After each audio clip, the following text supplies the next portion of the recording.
മറ്റൊരു കാര്യം കൂടി പരിഗണിക്കണം. ഈ KSEB ജീവനക്കാർക്ക് ഇത്രയധികം ഉയർന്ന ശമ്പളമൊക്കെ കൊടുക്കുന്നതിന്റെ പ്രധാനപ്പെട്ട മാനദണ്ഡം എന്ന് പറയുന്നത് റിസ്ക് ഉള്ള ജോലിയാന്ന് പറഞ്ഞാൽ റിസ്ക് ഉണ്ടല്ലോ. പക്ഷെ രണ്ട് കാര്യങ്ങൾ ആരും മറന്നു. ഈ റിസ്ക് എവിടെയാണ്? റിസ്ക് ലൈൻമേൻ ആണ്. ലൈൻമേൻ ആണ് റിസ്ക്. കാരണം എന്ന് വെച്ചാൽ ഈ കറണ്ട് കയറണം. പക്ഷെ ഇവരെന്നാ ചെയ്യുന്നറിയാമോ? കംപ്ലീറ്റ് വർക്കും കോൺട്രാക്ട് കൊടുത്തിരിക്കുക. KSEB എന്ന് പറഞ്ഞ ജീപ്പുകൾ പോകുന്ന കാണാറില്ലേ? കംപ്ലീറ്റ് ഈ റിസ്ക് മുഴുവൻ അനുഭവിക്കുന്നത് പാവപ്പെട്ട കോൺട്രാക്ടർമാരാണ്. KSEBിലെ കോൺട്രാക്ടർമാരായിട്ട് എനിക്കിപ്പോൾ എൻ്റെ നാട്ടിലെ എൻ്റെ സുഹൃത്തുക്കൾക്ക് കോൺട്രാക്ടർമാരുണ്ട്.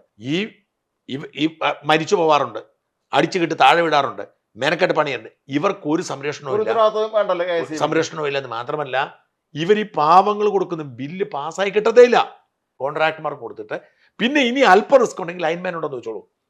പണിയെടുക്കുന്ന ലൈൻമാൻ റിസ്ക് ഉണ്ട്, പണിയെടുക്കുന്നവർക്ക് റിസ്ക് ഉണ്ട്. ഓഫീസിലിരിക്കുന്ന എക്സിക്യൂട്ടീവ് എഞ്ചിനീയർക്ക് ഒരു റിസ്കും ഇല്ല. അവർക്ക് ഈ റിസ്കിന്റെ പേര് ശമ്പളം കൊടുക്കുന്ന തോന്നിയാസന്മാർ കാണിക്കുന്നത്.